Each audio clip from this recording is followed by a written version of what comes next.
This is the 8mm f4 micro four thirds lens from SLR Magic.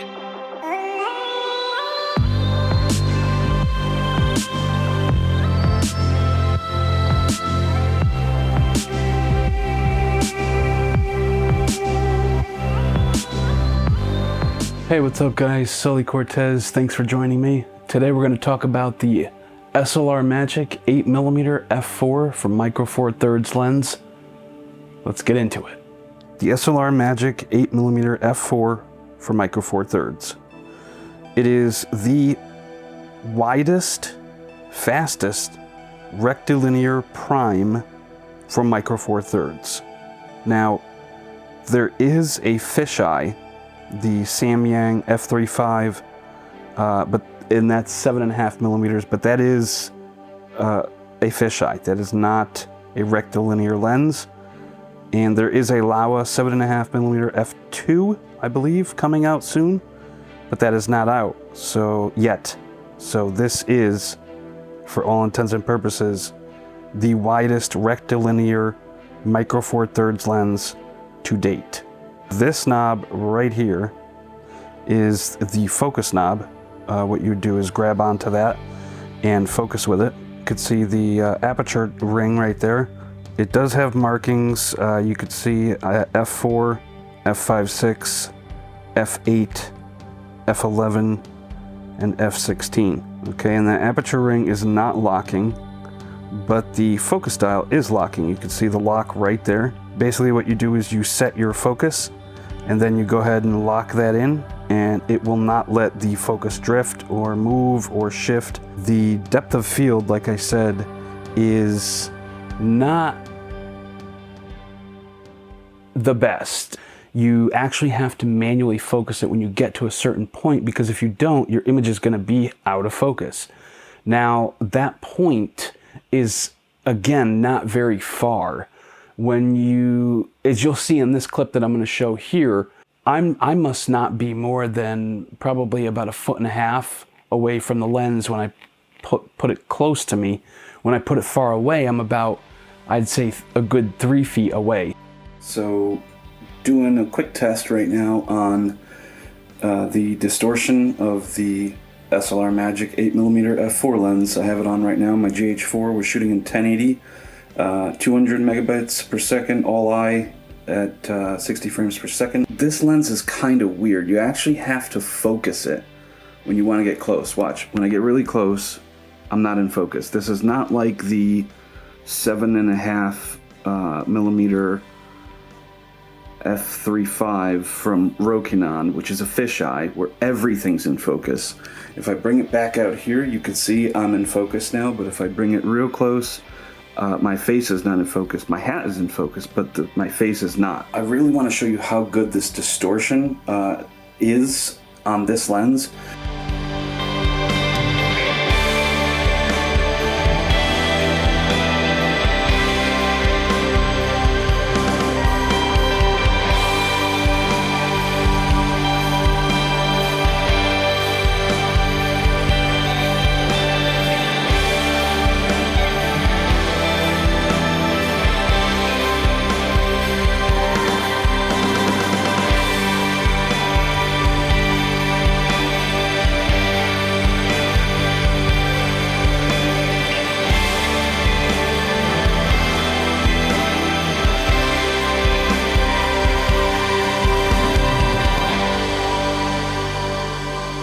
So there's almost no distortion, which I'm amazed at. There is a little bit, and there is a little bit of pin cushioning in the middle. It is an 8mm lens. It is very wide, but it is rectilinear. It's not really bowing on the sides, and I don't know how SLR Magic did it, but they did it, man. It looks great. They did not add the blue coating on this lens. And what I mean by blue coating is usually every SLR Magic lens I've ever used, including their anamorphic diopters, they have this like blue coating that has like causes anamorphic flares, blue streaks, but they overdo it in my opinion, and it just looks bad.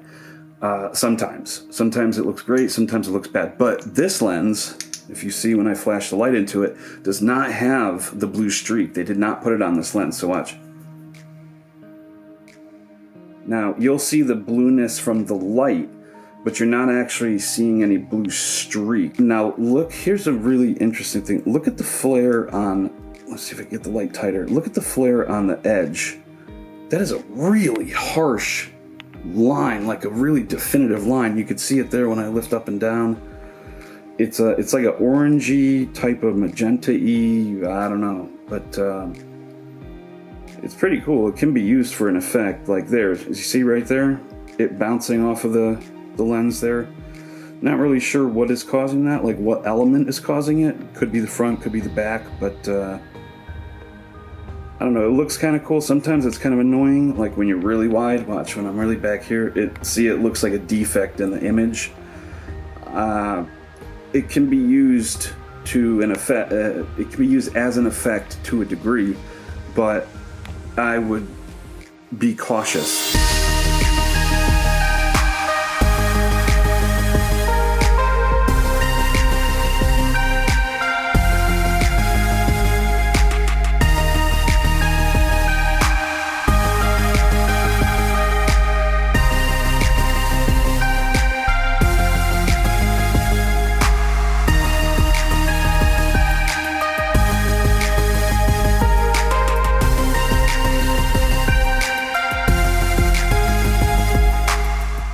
So as you can see, it does have a little bit of barrel distortion. Now the barrel distortion is very minimal compared to other super wide lenses for Micro Four Thirds. If you look at the 7-14 Panasonic lens, that has horrible barrel distortion.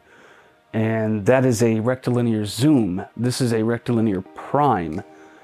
So with that said, I wouldn't really worry about the distortion that much. Unless you really get close, you're really not going to notice it. So I would give a thumbs up for the barrel distortion. So as you can see, it does vignette a little bit. As you stop down, you get rid of the vignette.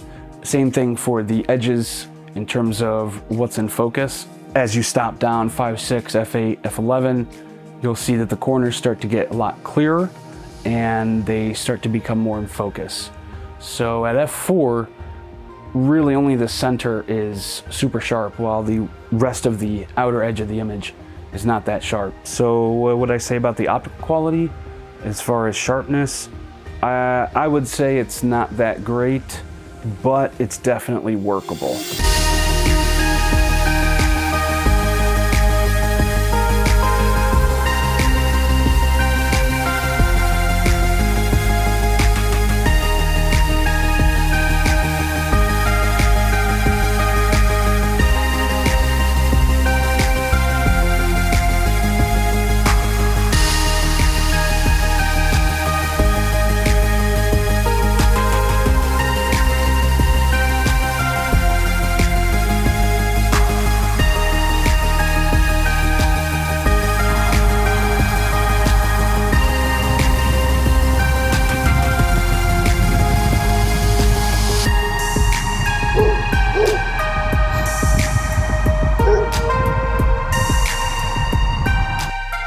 Okay, this is a test of the SLR Magic 8mm f4.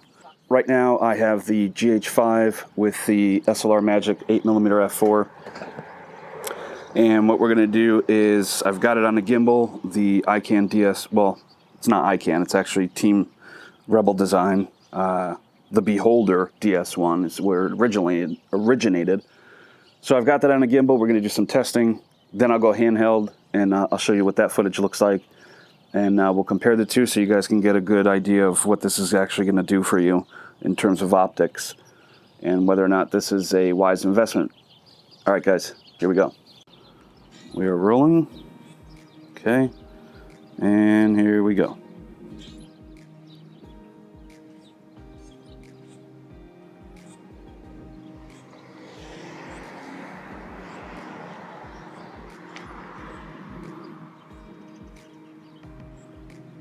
Now I have the lens set to near infinity.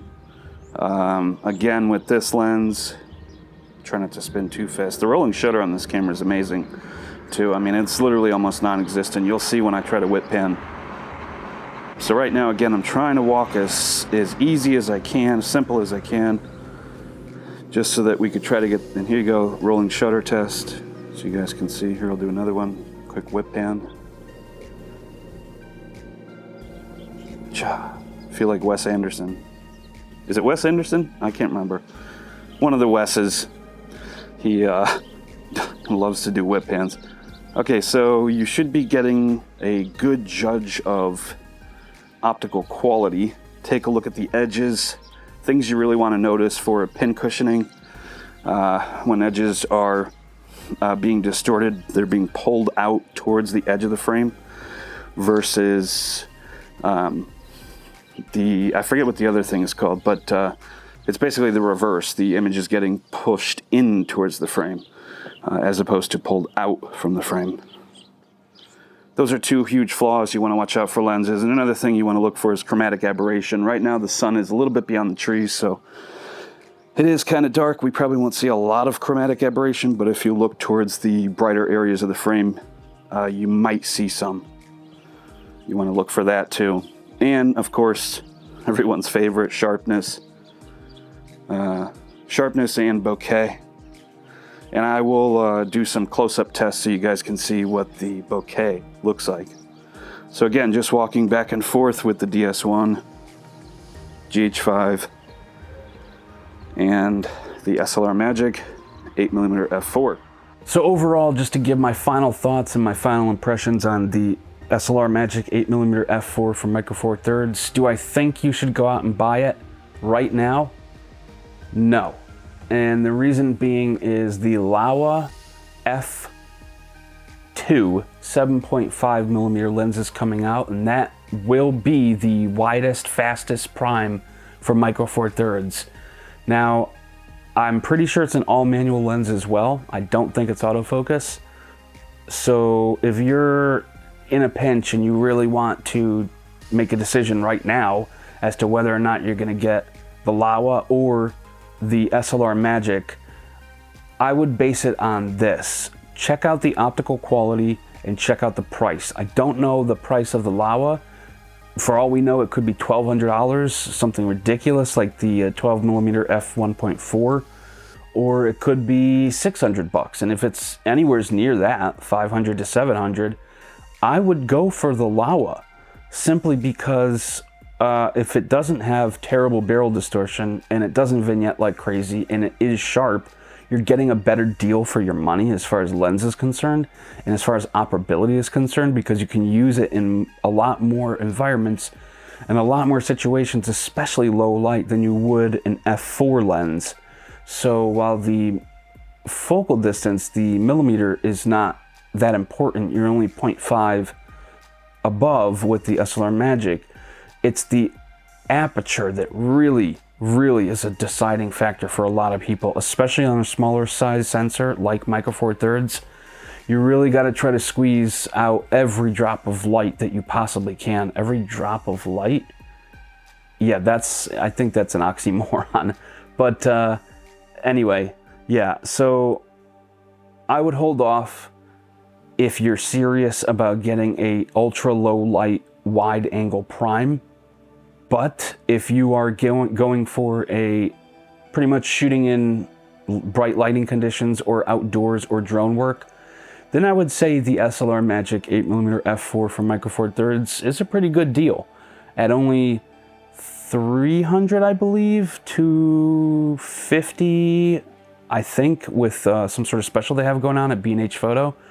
I'll put the pricing and I'll put the current pricing and the links to pick up this lens in the description below, so make sure you guys check that.